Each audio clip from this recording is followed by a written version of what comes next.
Hello my bookish friends out there in booktube land, and welcome to a really exciting episode of Tristan and the Classics, because we're taking a look at 10 classic Japanese works to help you get started in Japanese literature. So without further ado, let's dig in, shall we? When I started reading Japanese literature, it's because I wanted to soak myself in a different culture. I read to see the world, to perceive it more clearly. And a different culture places emphasis on different values, ethics, morals, and priorities.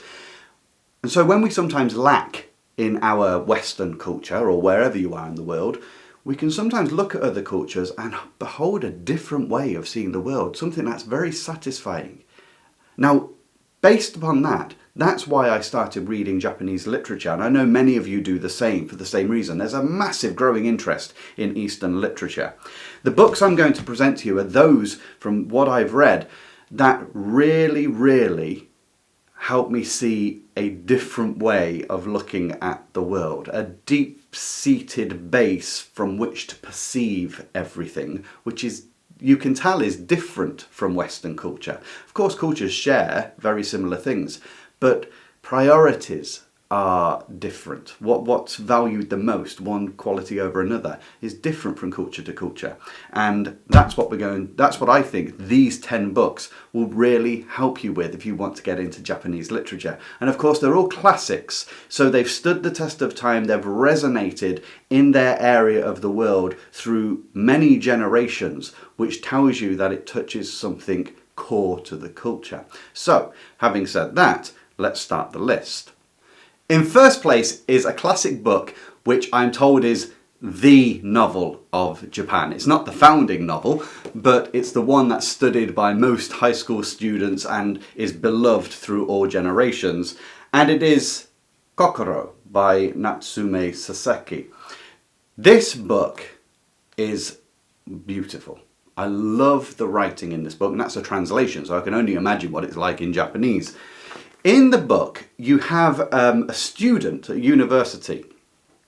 He's unnamed. And we start at a beach during the summer holidays, where he sees, amongst all the people in the sea, one particular man walk into the sea who's different. And he calls him in his mind sensei, or teacher. And one of the things that makes him stand out is he goes further out away from everybody. He also is seen talking to a Westerner, which, set back in the 30s, set you apart a little bit, and there was a fascination with the West. And so this student tries to latch on to this man. He wants to know what he can learn about life, a respect for age, a reverence for experience. And he gets to know him and visit him in Tokyo and see his wife and have meals with them. And he builds this image of sensei, but he can never quite pierce beneath the surface. And Kokoro means heart. So who really knows the heart of a person, the backstory of a person, what they're truly like? Anyway, during the book, he will receive letters from the sensei, or from sensei, that start telling him sensei's past, something of deep regret in his past, something of pain, and it will challenge you at the end to make a decision about how to view sensei. And also, what would we do in a similar situation? Maybe not the exact situation, but how would we feel? What would our way of approaching things be? This is psychological realism. And it's so patiently laid out and pressed forward. It's not a book in which much happens at all, but it explores heart. It explores heartache, desire, friendship, broken relations. It's very good. I haven't really painted the story much because I don't want to give anything away, but it is fantastic how it just reflects upon life, the passing of life, its transience, the pain that's in it and how we react to it, and guilt. What does guilt do to relationships? It's a remarkable mixture in here. It's like a beautiful, healthy mind smoothie. If you want to ponder on something over a bit of time, it will stick with you once you've read it. So that's the first one, Kokoro by Natsume Soseki.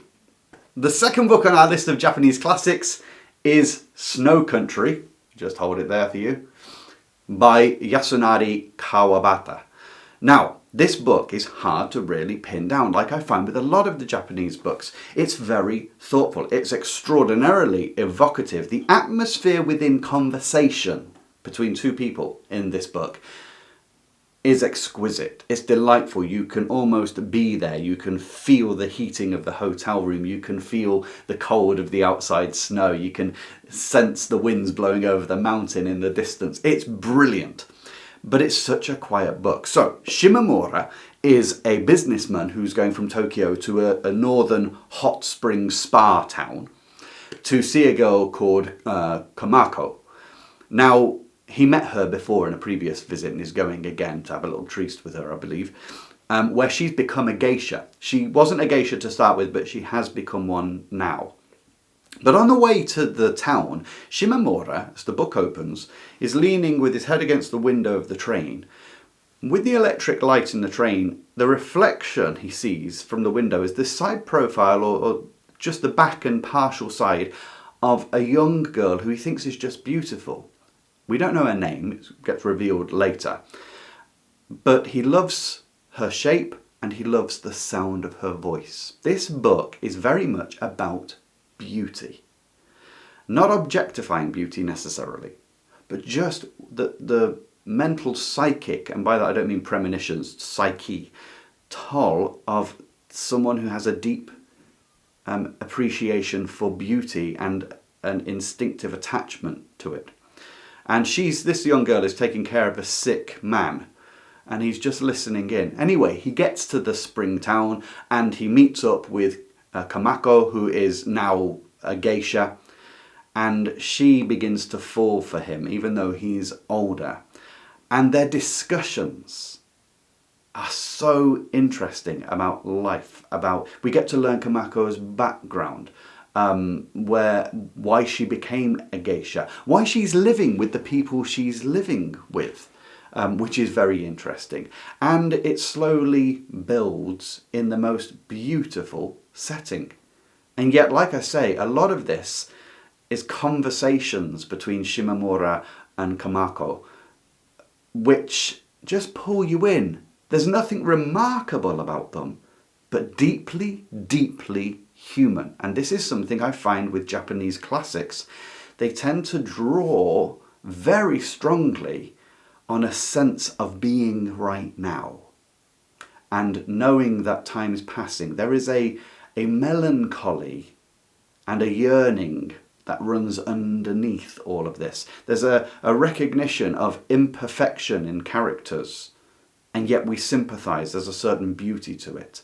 And so that's what this book sort of is about. I don't want to give anything away because there's a great scene at the end of the book. So that sort of makes you catch your breath. But that's Snow Country by Kawabata. The third book on our list of Japanese classics is the oldest one by far and is absolutely wonderful. I love this book. And it's Matsuo Basho's The Narrow Road to the Deep North. Now this sits for me between fiction and non-fiction. Strictly it's non-fiction. But the way it reads is not what I think of with non-fiction.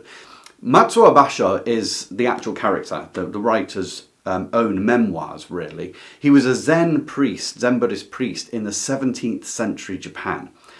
And he gave up the trappings, or tried to leave the trappings of materialism and striving and, what society places as important, and tries to strip all of that away by going back into nature. And he does it by travelling through the country. And there's more than one memoir in here. You've got like the records of a satchel. But all it is him making his journey up to the north country where it's cold, all the travails to get there. And he makes notes and poems along the way. He doesn't give the most in-depth descriptions of everything, but he records what catches his attention, You know, the smell of rain is something he talks about, or the brightness of the moon. He visits most of the shrines and temples as he goes along and talks to the chief priest that is there. What's interesting is how frequently they pass poems one to another, or they'll sit down and start writing a list of strung together poems together on a certain topic. He describes with real potency his sensations of the world around him. His observation of the past is very, very impressive. And this connection, so I'm talking about culture, remember, this deep connection with ancestors, with lives lived before, with the rhythms of nature, is just something special. And he frequently drops in haiku poetry, these short little poems, which are meant to just capture a moment or a truthful observation. For instance, I think one of the haiku poems that he writes when he leaves his home to go on the journey is, "Behind this door, buried deep in grass, another generation will celebrate the Festival of Dolls."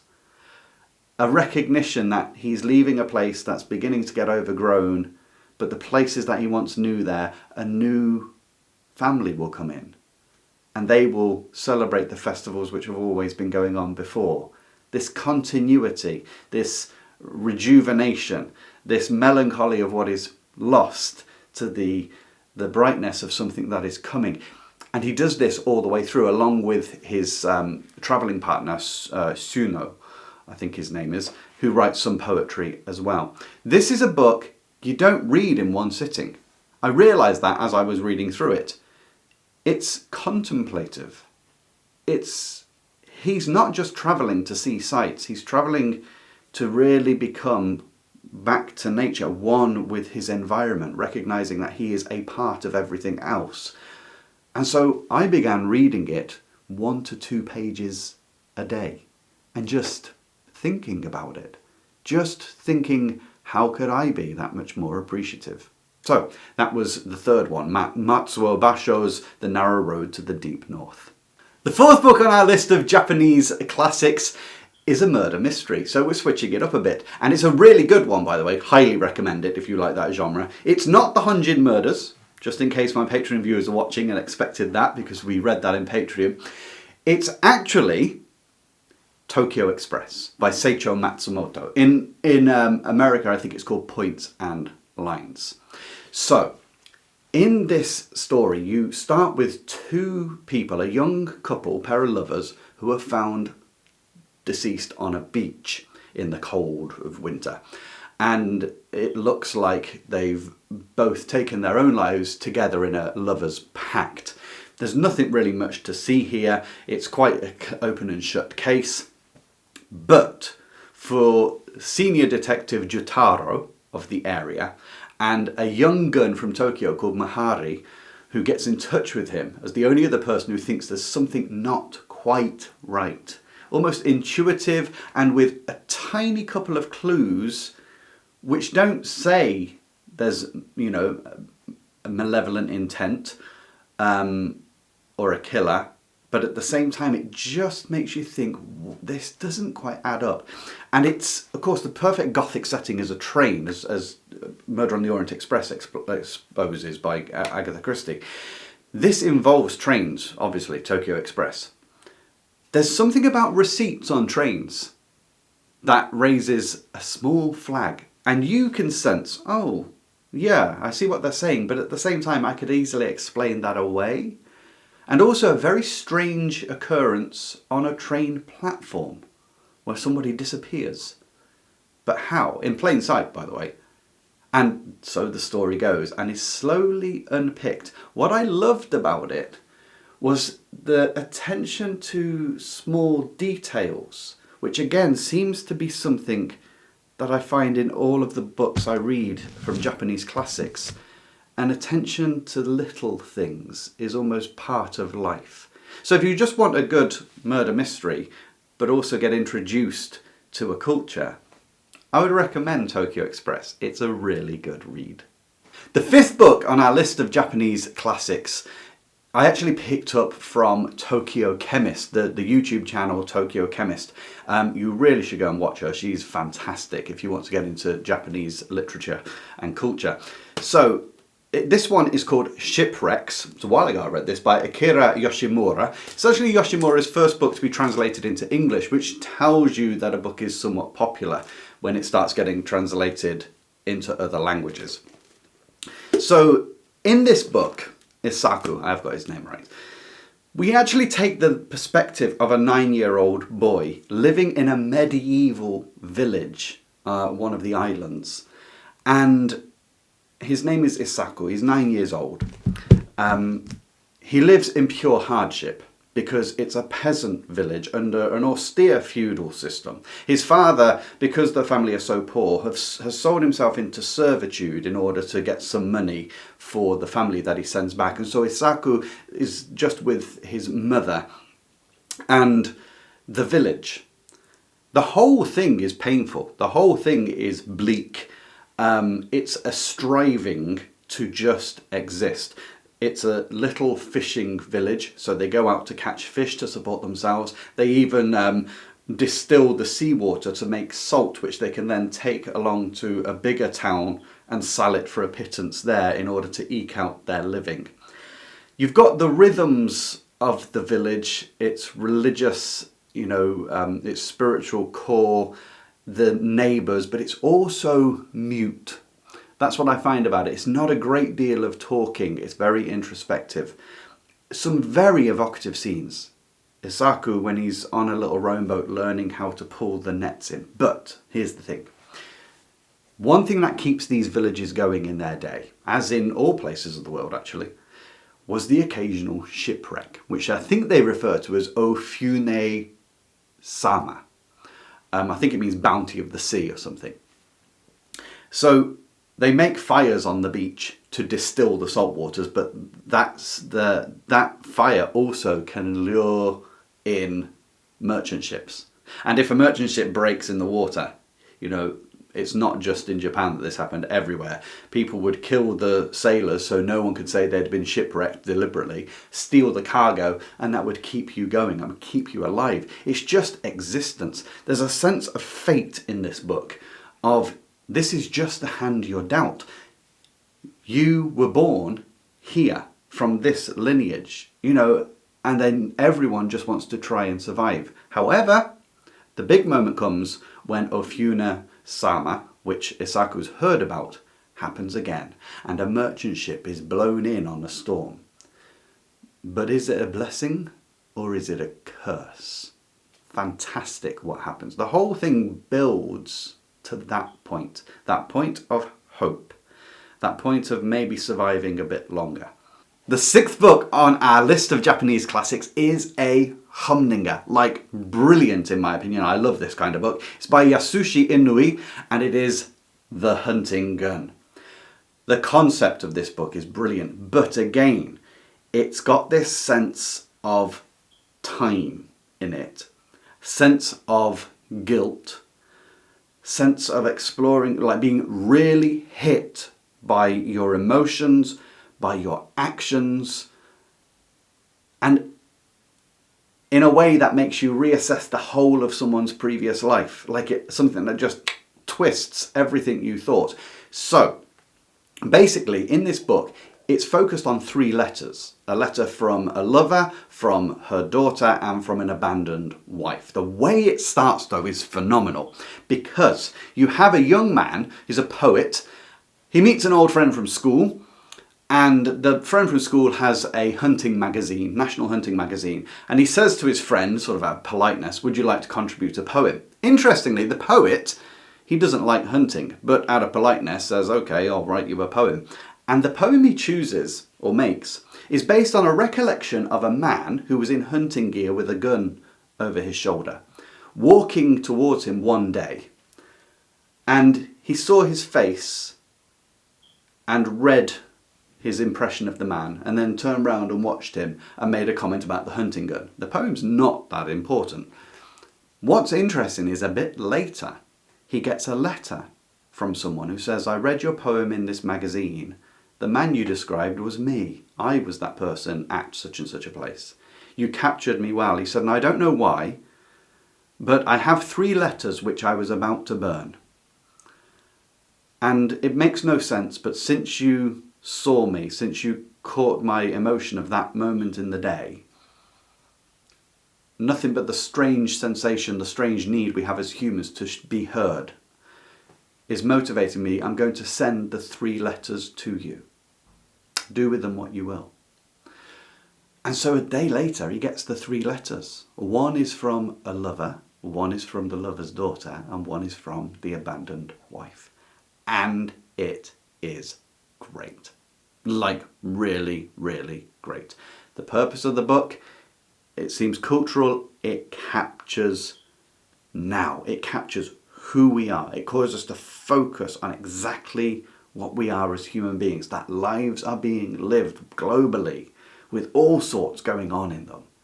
And I just thought it was brilliant. It's a novella. It's a book I'll be talking about again on this channel. Absolutely brilliant. The Hunting Gun by Yasushi Inoue. The 7th book on our list of Japanese classics was actually written in English by the Japanese writer Kakuzo Okakura, and is The Book of Tea. It's a little book, as you can see. It's about B6 in size paper, and is one of the Penguin Blacks, which you can pick up for like $1.99, and it's 100 pages long.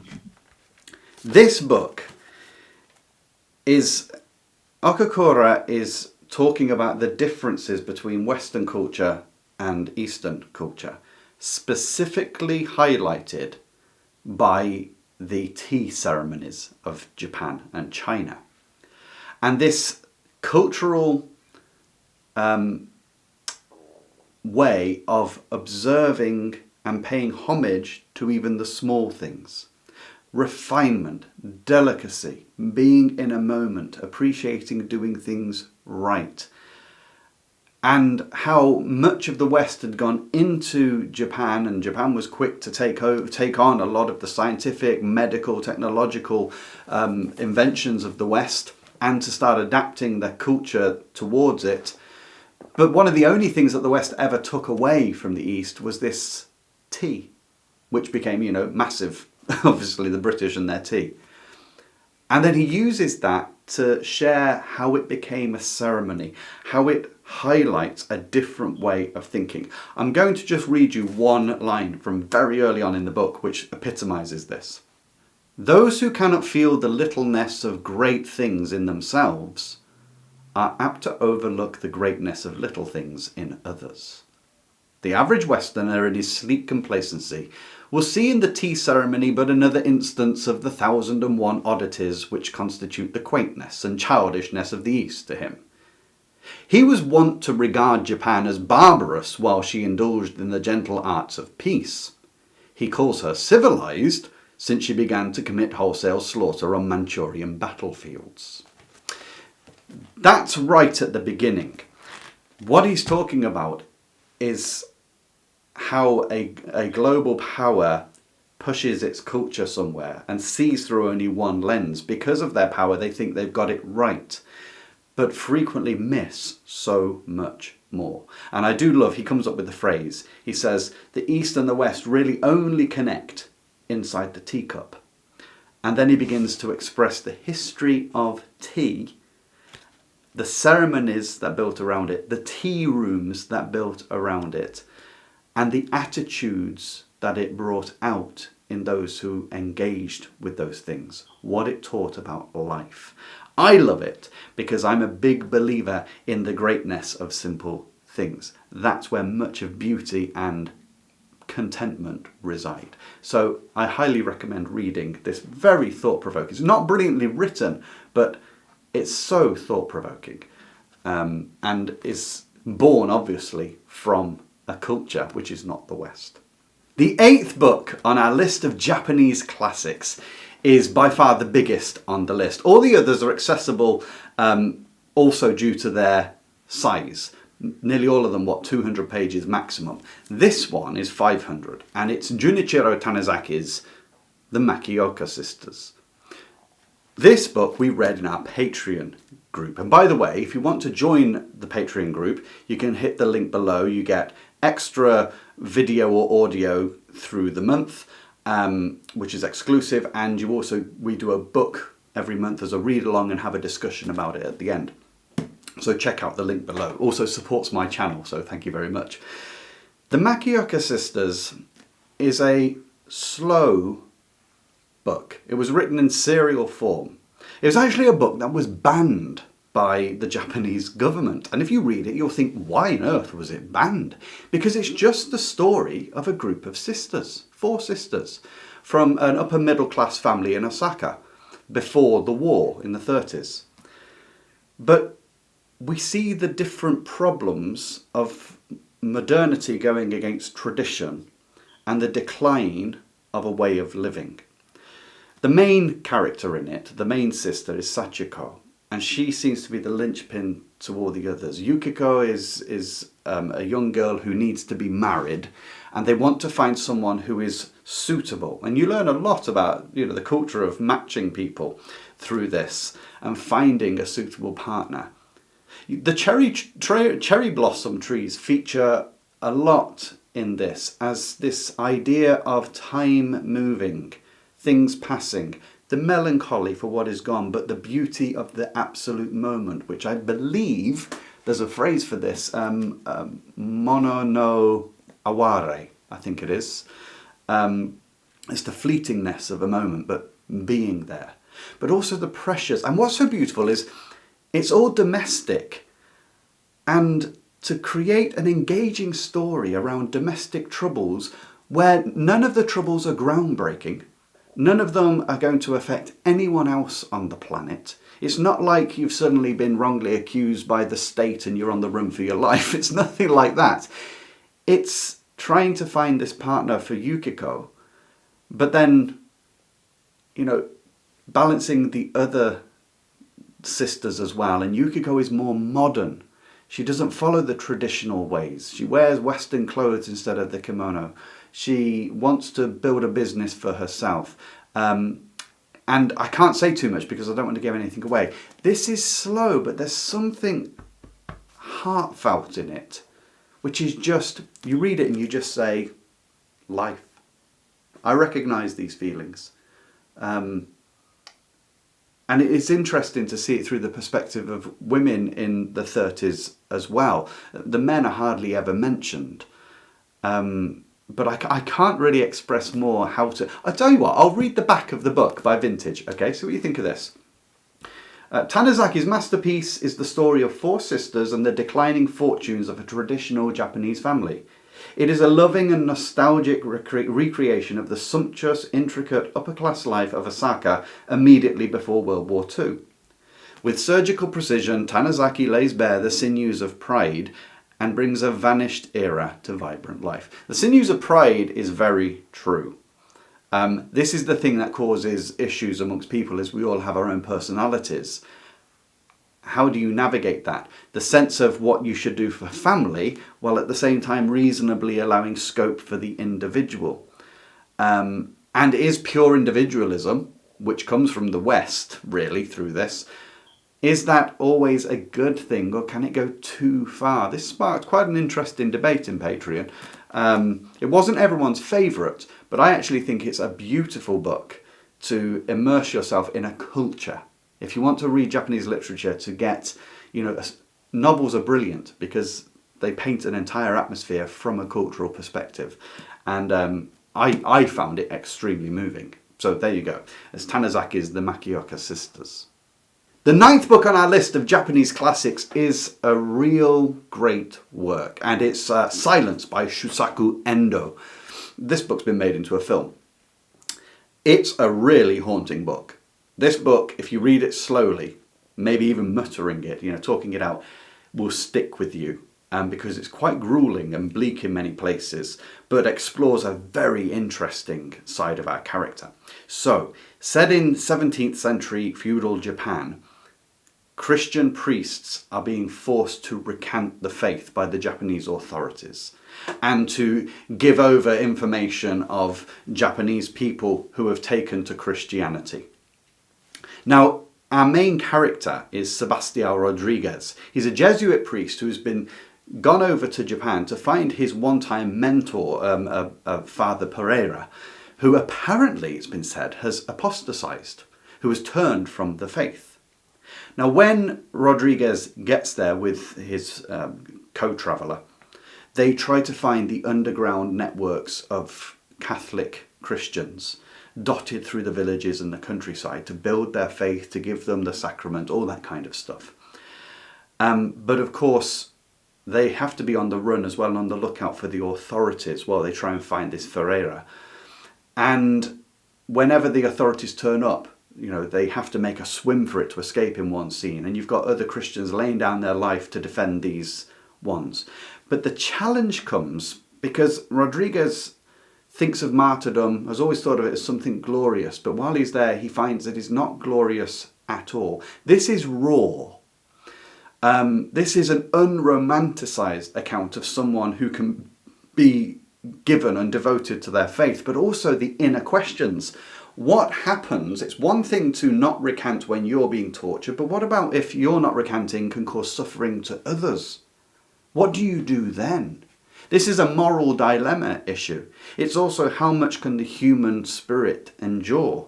You'll learn about some of the practices to make people recant via torture methods. It's not gratuitous, but, you know, hung upside down over a pit and you bleed out, basically.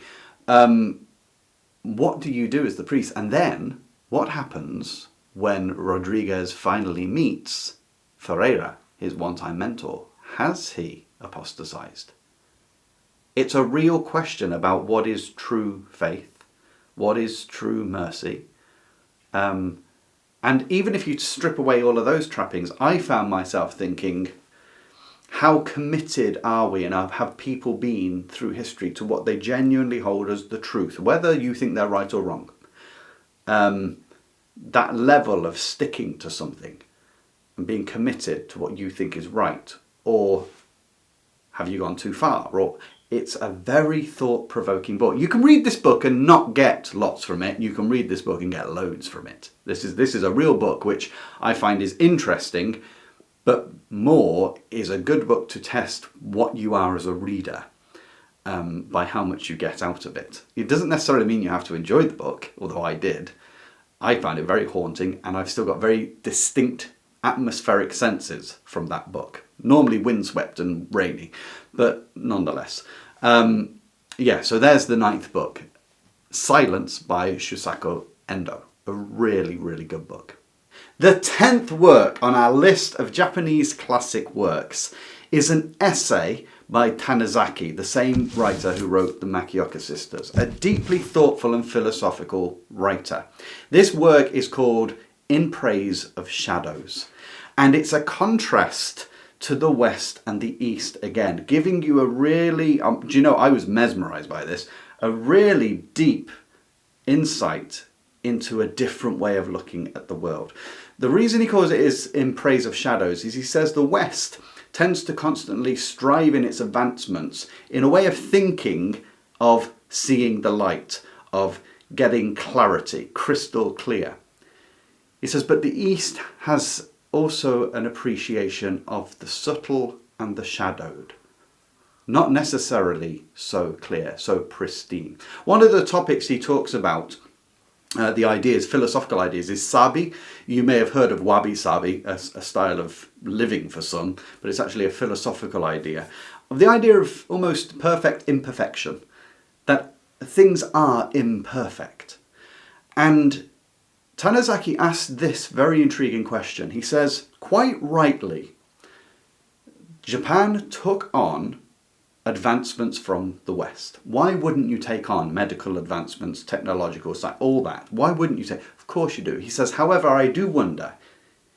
He says, given time, all other cultures probably would have discovered those things themselves. He says, I wonder if it hadn't been for bringing the West in so deeply, how we would have took those ideas in a different direction. Do you know, if you think about it, history is a bunch of forks in the road, and once we've took one, this one sort of fades off. And he begins to examine differences between the West and the East, Japan's approach to lots of things. One of the fascinating things, architecture. He talks about the toilet. You wouldn't think that that's interesting. Believe me, this is early on. It's absolutely mind-boggling. I think in any country, you assume that there is only one way to build a toilet, you know? But Tanizaki explains it differently. He talks about using shadow, how things like golden embroidery and patina, there are certain kinds of shadows which reflect the sheen much better than great lighting. He talks about the use of lights and Japanese paper in architecture, you know, the screens. He talks about mono no aware, this idea of fleetingness. There's a single moment of beauty that you should accept right now. He talks about food. I think he talks about, is it bowls of broth? Mesmerizing. This is what real observation is. This is what Leonardo da Vinci would call saper vedere, knowing how to see, which is something I'm very, very keen on. And Tanizaki is a great observer.